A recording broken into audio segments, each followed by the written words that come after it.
Alright guys, it's Chatterbox Reviews, coming at you guys with my review for the Twilight Zone Season 1, Episode 8.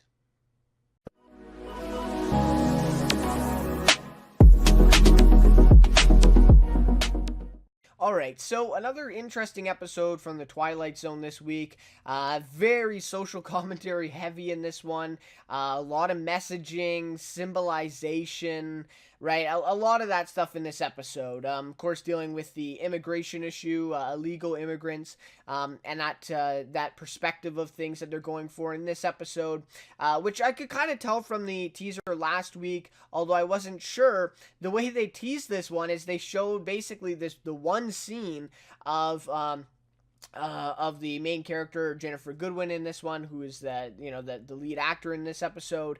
That the one brain scan thing, right? And they showed that a lot in the teaser, but that doesn't actually seem to play much of a part in this episode. And to me, I thought this was not a good episode. Again, the messaging, the social commentary aspect of it, I felt like overshadowed the actual story and plot of this one. Like, a lot of this stuff just did not make sense. It just seemed really messy and just kind of all over the place in this one. And some of these decisions that the characters made were just so unrealistic. I really couldn't buy into this story throughout the entire episode. And to me, I feel like that's a huge problem when they want to have these episodes with strong messages, and they want to comment on these social issues as they see it, and all this stuff, but the episode still matters. Like, the plot still matters. And in this one, I felt in that way, this might be the worst episode so far of the Twilight Zone reboot. That's just my thought. But anyways, I'd love to hear your guys' thoughts on this one. What do you think of this episode? How does it compare to some of the others for you? Is it the worst in your eyes? Is it the best in your eyes, right? Obviously, very subjective, and I love to hear your guys' thoughts of that one. If you enjoyed the review, please like and consider subscribing to the channel. Would really appreciate that as well. Alright, so let's get into a little bit of a recap of this one. Then I'll go my rating, favorite character, and some more overall thoughts of the episode. And also, what we might see in next episode titled The Blue Scorpion, which we got the teaser for. It'll be starring Chris O'Dowd, who I really enjoy as an actor. He's in Get Shorty. Really like that show. And so, I'll have to see what that one has in store for us next week. But anyways, on to this episode. Alright, so this week we tell the story, or the episode tells the story of a rich white woman, Eve Martin, with 2 daughters and a husband and a massive, house, right? And I do also like the wintry theme of this one too. I think this is the second episode now with the winter theme, and the snow. So I thought that was interesting, at the very least. Anyways, so they have the big house, right? They're rich, and she basically has a woman working for her as a maid, or as kind of a caregiver for the family, who is taken early on by the immigration authorities or services, as she was an illegal immigrant from Guatemala. So, right off the bat, though, we see Eve kind of feel bad for her, right? And at least this is what I picked up on. Just kind of feel bad for her, see that she tries to do something about it. She tries to get her attorney there. She calls around to see where she is. So it's not like she just doesn't care. And I think that's something that they tried to play on this episode, but they made the mistake of here in the very beginning, showing that she actually did care and that she did have some compassion for what happened. Now, if this didn't happen here, I would have kind of understood more of what they get to later in the episode. But anyway, so to me at least, it seemed like she did care. And also, right before Anna, who is the caregiver, an illegal immigrant that was taken, she allows her to use the address for her son to go to school and stuff. So it seems like Eve does care about her, right? And maybe doesn't obviously respect her as, an equal or part of the family, as we see later, but she does still care for her, I think, and that's what we see here. Anyway, so then, however, later on, she is taken away by the authorities in the parking garage of the grocery store. So basically a parallel to Anna, right? This the caregiver for the family, and basically a parallel, right? Like, she was taken out of nowhere, and now it seems like Eve is kind of taken out of nowhere here in this parking lot in the grocery store. And then Jordan Peele comes in and says, "Meet Eve Martin. Loving mother, devoted wife, active in her community. Eve was raised to view the world from a bubble of comfort, safety, and privilege. But that bubble is about to burst. And when it does, she will find herself within the strange and unfamiliar borders of the Twilight Zone. So essentially, what they're trying to set up here in this episode is that Eve Martin, a rich white woman in this bubble of privilege, comfort, and safety, is now basically going to be subject to Anna's kind of bubble, right? And what she goes through, I guess. And she's going to be put through that within this episode and within this Twilight Zone atmosphere universe that they're setting up. So, all right, so that is the episode. That's kind of what we're working with, right? So, we see after she gets to the facility, Eve is specifically selected while her husband and daughters are allowed to go home, which is interesting, right? But I think this also kind of symbolizes what Anna is going through as well, right? As she's the only one that was taken, I guess, and her kids are still living at home. So again, I feel like, they're just trying to symbolize here that basically setting it up so it's a parallel between Anna and Eve is having to go through the same things that Anna is, okay? So she is quickly forced into a whole different way of life, as we see, wearing an orange jumpsuit, right, being in these crowded holding rooms with these other women, something that she's never experienced before. We see her face even kind of offended that she would have to wear this orange jumpsuit. So again, we've seen this before. I feel like this is kind of cliche, like this, rich person has to go in and live in this jail, and, she finds it offensive, or he finds it offensive. So anyways, okay, all right. So obviously she's not used to this at all. And then a little bit later, when she gets into those holding rooms, Eve actually finds Anna there, right? Who confronts her basically about not knowing the names of her kids and not respecting her as a part of their family. And in this thing, like I said earlier, I feel like Eve respects her, but probably not as an equal. One huge problem, though, I had with this scene is Eve says, oh, I thought they deport you to Mexico. But literally earlier on in one of those scenes, she said she went home to Guatemala. So again, really trying to, these on-the-nose dialogue things of Eve they're trying to set up Eve as being kind of not knowing, right, what Anna is going through, or where she even is from, right? They're trying to set her up like she's clueless, she doesn't know, she doesn't respect her. But literally in this scene before, she said that she's from Guatemala and that she knew she was going home to there. So anyway, I don't know. I just felt like that's just right off the bat, massive kind of plot hole or writing issue. But anyways, so ultimately though, I think she has a point. We see that Eve does not respect her as equal. I think we can say that in this episode, what they build up. I think that's fair to say. So, essentially, this is what I got out of it. They're basically trying to teach a lesson, right, to Eve and show her what she has done wrong to Anna and how her bubble of privilege, as Jordan Peele says, has distorted her perspective on Anna, but also the other women. And it is just women. I don't remember a man being there, but I assume that in this universe, and also what they're trying to build with parallels to the real life, is that the men and women are split up. I don't know. But anyways, so it distorts Eve's perspective of these other women and these illegal immigrants, right, that are taken to these facilities and in there with her, right? And so now finally she's going to be taught a lesson and shown what that life is kind of like. All right, so, but then things get weird as she escapes to this dark alleyway to find some other women there, and then she is captured along with them. And this scene, to me, like, what was the point of this scene other than the on-the-nose dialogue talking about this is our home, and that stuff, where it does show us the little nightmare visions, kind of visuals that come back to Eve as she's hearing these women speak to her about going home and this is their home and stuff. But there was really no point to that scene for the rest of the episode. Again, just kind of on-the-nose dialogue of them trying to put these lines and put these sentiments in these characters' mouths that doesn't really make sense with the episode. But anyways, that's the way I saw it.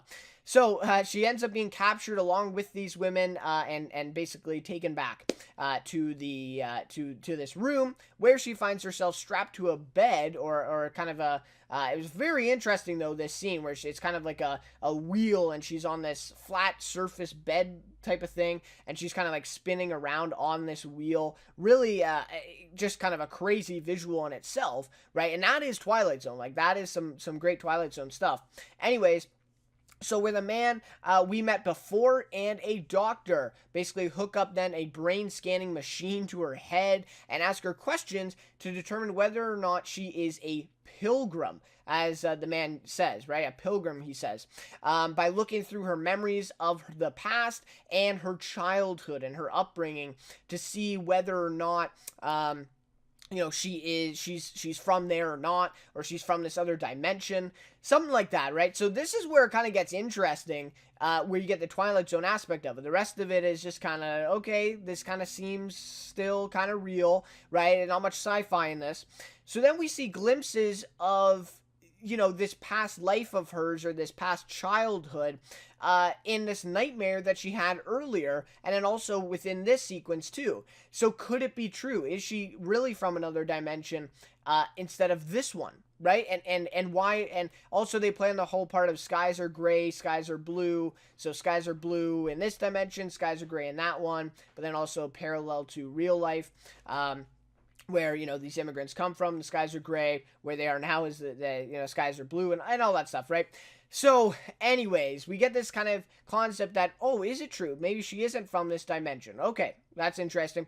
So this brain scanning machine also then causes her to have a realistic dream or kind of hallucination sequence as she sees herself go home and talk to her husband, but really she's still there in the test. And so then we see it kind of snap back to her still on that platform there, and the doctor and the man are still there. And then we learn that she had kind of a seizure after that, and I'm wondering if this was all just a dream, or actually this was part of the test, and then she had the seizure afterwards. So I'm not exactly sure what that was, and it wasn't quite clear to me. Anyway, so to me, this is an interesting concept here to play with her past life in another dimension, and that, she's maybe not really from this one, she doesn't belong here, right? And again, trying to do those parallels with real life and this Twilight Zone concept. But why only once in this scene? Why do they not bring up this idea of these different dimension stuff again? Right? It's like really only in this scene and a couple nightmare visuals that we see do we play on this whole idea that she's from another dimension, and they really don't establish that concept at all, except for this scene. So again, I feel like they're going for symbolization and metaphor over plot of the episode. And to me, this kind of symbolizes that maybe dreams of prosperity are not real, or, they seem real, but these people are always going to go back to their past, or something like that they're trying to play at here.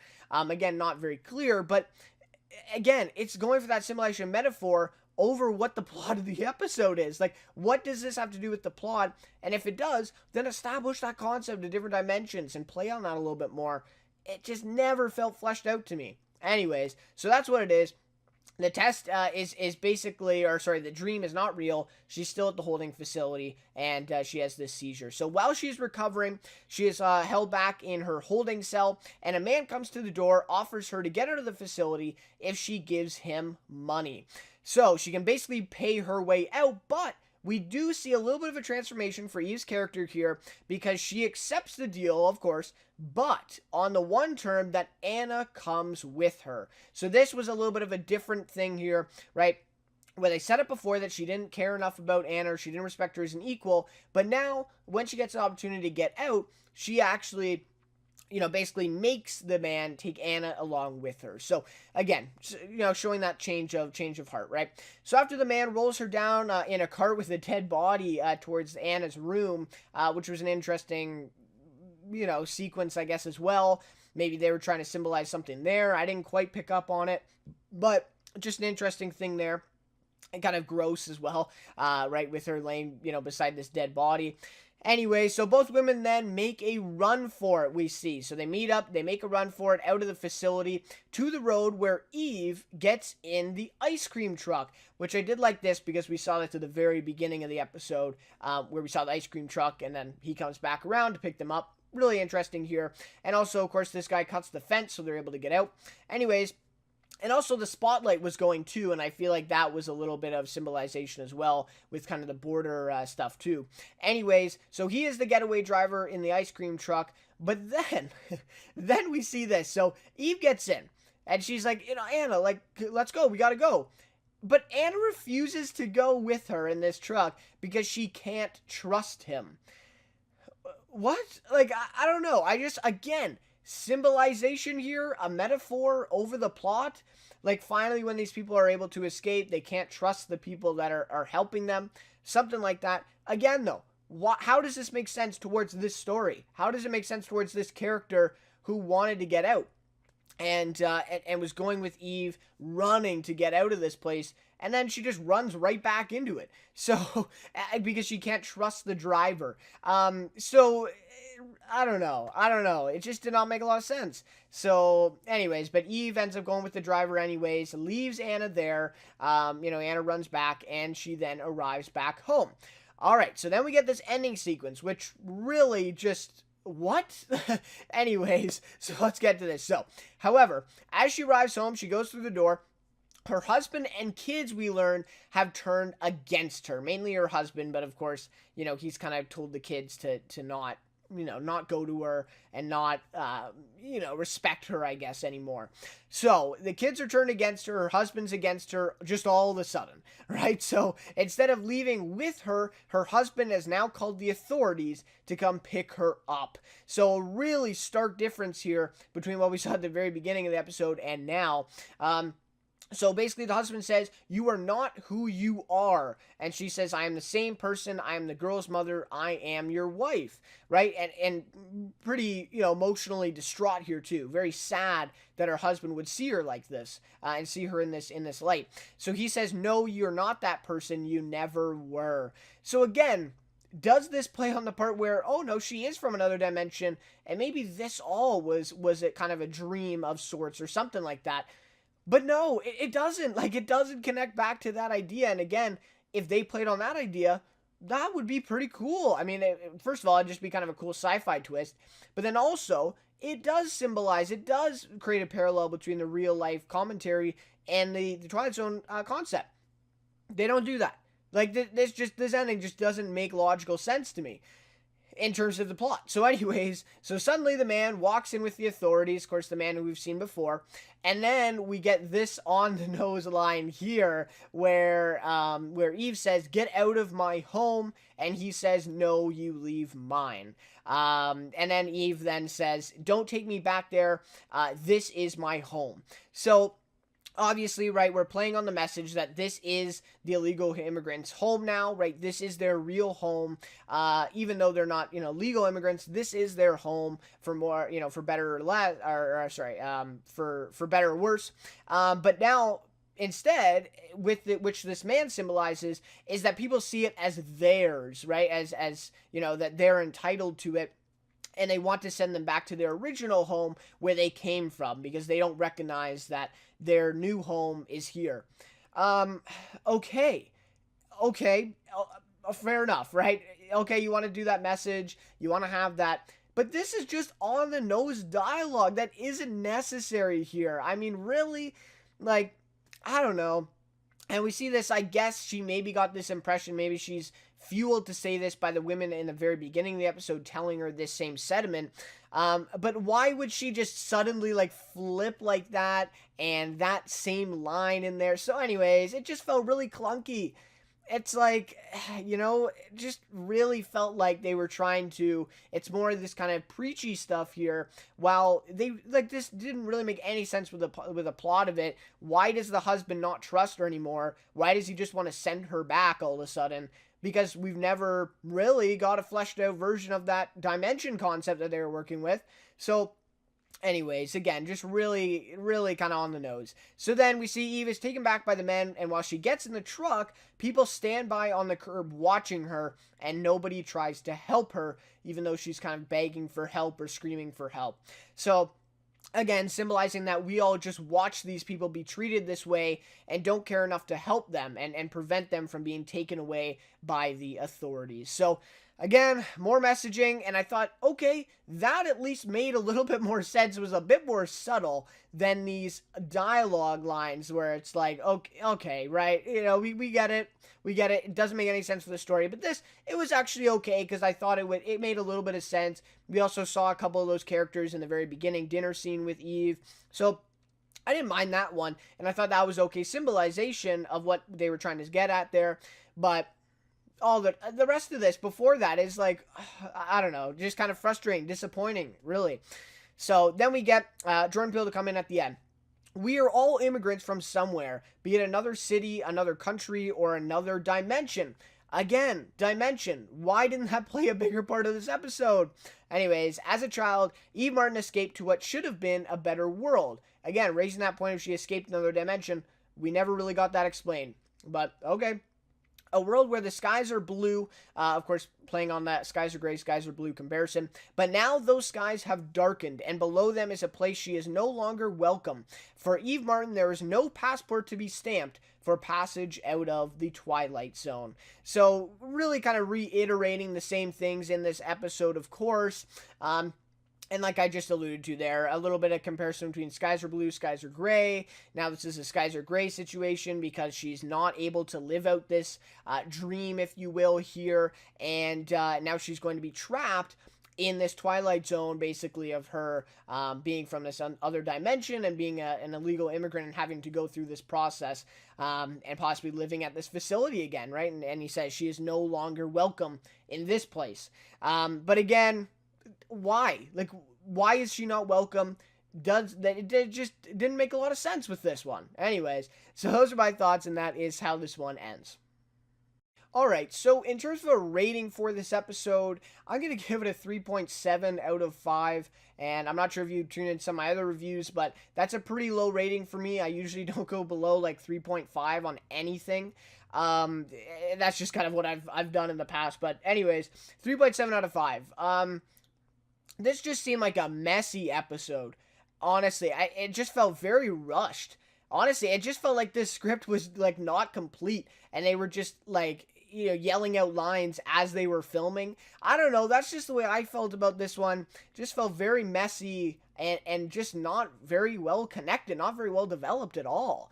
And I think at least some of the other episodes, it seemed like that script was fleshed out. It just seemed like they were going for something that wasn't, as expected, like a Traveler, right?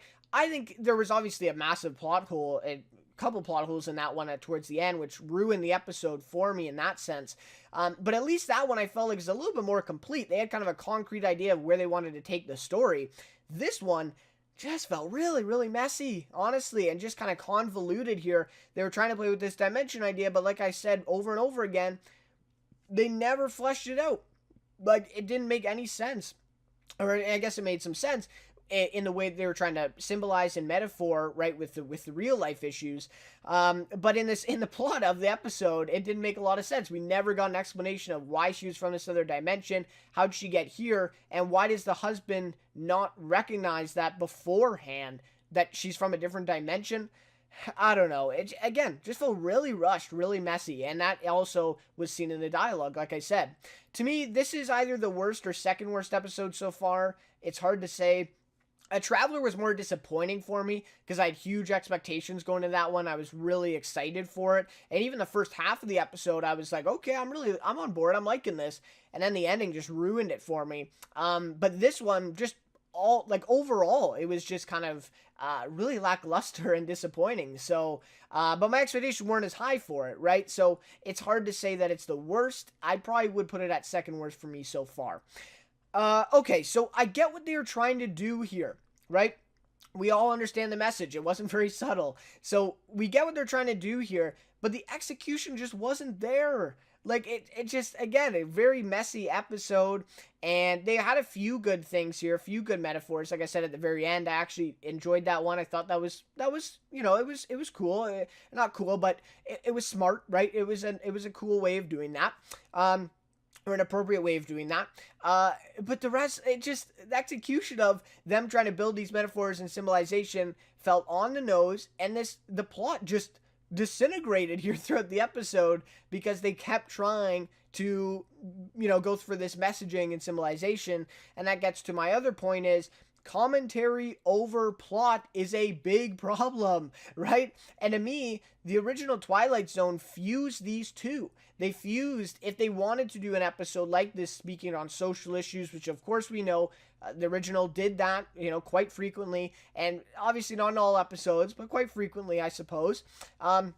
but it fused the two. It made a plot and characters that you could actually, relate to. The stories actually made sense while still being able to have that social commentary and those metaphors built into it. But this episode just felt like commentary. Oh, and we got to add a little bit of plot and make this a fiction episode. Okay, right? And I just feel like, okay, if you're gonna do this social commentary like this episode, you got to put a balance on it. You got to make at least a genuine story and flesh out what you're trying to get at here. And that's what I felt like this episode failed at. And I think that's a big problem. I think, again, social commentary, I think, okay, you're going to go with it. You're going to go with it. That's what the show is, right? You establish yourself as that, and they did that very early on with this, with an episode like Replay, right? But you can't keep sacrificing the plot and the actual fiction Twilight Zone sci-fi element of it for the commentary over and over and over again. And I feel like that is a big problem, which we basically saw the most of in this episode so far. Anyways, and again, I just feel like that speaks back to the original success at fusing those two, and this reboot not being able to do that. All right, so favorite character for this one is going to be Eve Martin, played by Jennifer Goodwin. She's been in Once Upon a Time, Zootopia, a few other ones that she's been in, and I definitely recognized her, of course, going into this one, mainly from Once Upon a Time. I thought she was good in this episode. I mean, she wasn't bad, for sure. I thought she gave a good performance. And, it's not her fault that her character was just, very badly developed and didn't make sensible decisions or logical decisions throughout this episode. But I thought she did the best with what she had. And I really liked her in Once Upon a Time. I thought she was good in that show as well on ABC. Of course, that just ended, I believe, a year ago or a year and a half ago. So it is nice to see her in this one, although she was really the only recognizable name in this episode, which I believe is the first time that we've had an episode with just one name. Maybe Adam Scott in episode 2. But I feel like there was someone else in that one too. Anyways, so I thought the cast overall, though, was good. There wasn't really any bad acting that stood out to me. And like I said, I think Jennifer Goodwin did a good job. I'd like to see her get some more roles. I think after Once Upon a Time, she hasn't done a lot of stuff, or at least live action, right? She's done Zootopia, and now she'll be in Zootopia 2.